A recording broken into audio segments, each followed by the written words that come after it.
Bueno, y habiendo visto esto que vimos de unidades y de trigonometría, entonces vamos a empezar a hablar de lo que son los vectores, ¿vale? Entonces, ¿qué es un vector? Bueno, ¿por qué nosotros estudiamos los vectores? Como mencioné en mi introducción, esto de la estática es una parte de la mecánica vectorial. Entonces, ¿por qué se llama vectorial? Porque se hace uso de los vectores para la representación de todo lo que son fuerzas y momentos. Entonces, ¿qué es un vector? Un vector es una magnitud física, es un elemento físico que tiene magnitud y tiene dirección, ¿vale? Tiene esos dos componentes. Un vector siempre tiene una magnitud y tiene una dirección. Entonces, por ejemplo, vemos este vector acá. Es un vector que tiene una magnitud, es un vector de fuerza, entonces es un vector fuerza, ¿sí?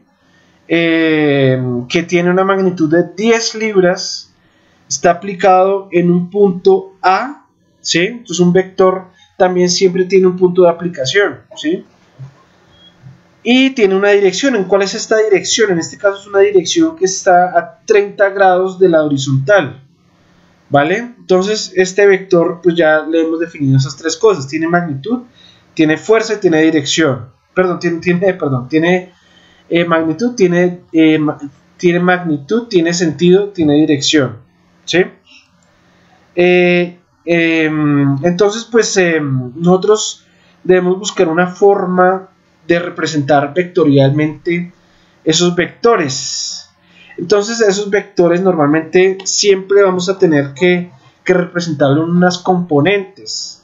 Entonces, nosotros vamos a hablar primero que todo en dos dimensiones, digamos en el plano, ¿sí? Entonces en el plano ustedes saben que nosotros podemos representar las cosas pues en el plano de coordenadas que pues tiene componentes tanto en X como en Y, ¿vale? Entonces si nosotros vemos el mismo vector, ese vector F, que vamos a llamarlo F, que es de 10 libras y está a 30 grados de la horizontal, nosotros podemos sacar una componente Fx, ¿sí?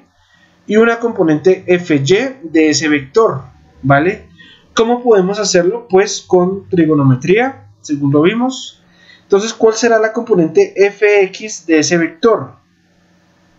Será entonces, acá será, digamos, ese lado adyacente de este triángulo formado por estos tres catetos. Imaginen que este cateto de acá, FY, nosotros lo moviéramos acá para cerrar acá, tendríamos un triángulo, ¿sí? En donde el lado opuesto sería entonces este FY y el lado adyacente sería este FX. Entonces, según lo que vimos de trigonometría, este FX será entonces simplemente coseno de 30 por la hipotenusa, que es 10 libras. Entonces Fx será entonces 10 por coseno de 30, ¿sí? Será igual a 8.66 metros, ¿vale? Y tendríamos entonces Fy, será entonces 10 por seno de 30, ¿sí? Este lado opuesto, como dije, imagináramos moviendo este Fy para aquí, cerrando acá este triángulo. Entonces ese Fy será igual a 10 por seno de 30, será igual a 5 metros, ¿vale? Entonces acá quiero introducir una notación que es muy importante en estática, en mecánica vectorial, que es empezar a utilizar la notación vectorial. Entonces esa notación vectorial se refiere a que las componentes que tengamos en X vamos a llamarlas siempre con una letra I, ¿vale? Entonces acá tendríamos que Fx será igual a 866, esto no es metros, esto es libras. Estos son libras y estos son libras. Entonces acá tendríamos que ese 866 será 866 libras en dirección Y, o sea, en dirección X, ¿ok? Y tendremos que en nuestra fuerza, en nuestra componente Y, tendremos que será 5 libras en dirección J, ¿ok? Por ahora hemos hablado del plano, digamos, en las dos dimensiones.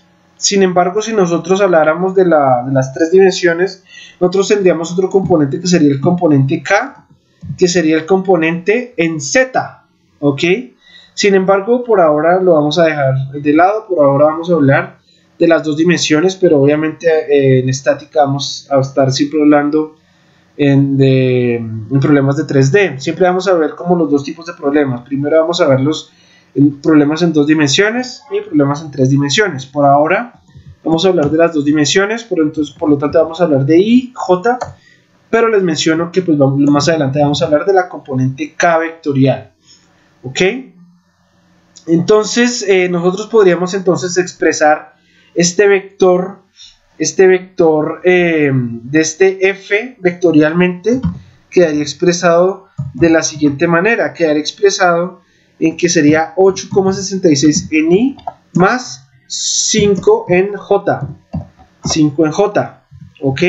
Entonces este vector F que está inclinado a 30 grados acá, que tiene 10 libras, vectorialmente hablando, nosotros podríamos expresarlo como que es igual a 8,66 en I más 5 en J, ¿vale? Esa sería la representación vectorial del vector, ¿sí? ¿Y cuál es la magnitud de ese vector? Pues la magnitud sería simplemente igual a 10 libras, ¿sí? Vean que es como si nosotros hiciéramos un Pitágoras. Si nosotros nos hubieran dado que ese vector es igual a 8,66 más 5J, hallen la magnitud del vector, sería simplemente haber sacado un Pitágoras. Hagan, por ejemplo, 8,66 al cuadrado más 5 al cuadrado y sáquenle la raíz de eso. Eso les debe dar exactamente igual a 10 libras. ¿Ok? Esta notación vectorial es muy importante porque nos da la oportunidad de tener un tratamiento mucho más sencillo a la hora de operar los vectores. Entonces, por ejemplo, yendo a un ejemplo diferente, si nosotros tenemos un vector F1 igual a 2i más 3j y que tuviéramos otro vector que sería menos 5i más 9j. Si nosotros quisiéramos sumar esos dos vectores, simplemente sería hacer una operación algebraica. 2 menos 5 me da menos 3i y 3 más 9 me da 11 en j, ¿sí? Para sacar entonces la magnitud de esto tendríamos que entonces simplemente hacer un Pitágoras de menos 3 al cuadrado más 11 al cuadrado y raíz de eso. Esa sería entonces la magnitud de ese nuevo vector, ¿vale? Entonces eso sería como una introducción a lo que es la sumatoria bueno, lo que es un vector, cómo se trabaja un vector, digamos, de acuerdo a sus componentes, y una breve introducción a la sumatoria de vectores, que pues entonces veremos entonces ya en la siguiente clase.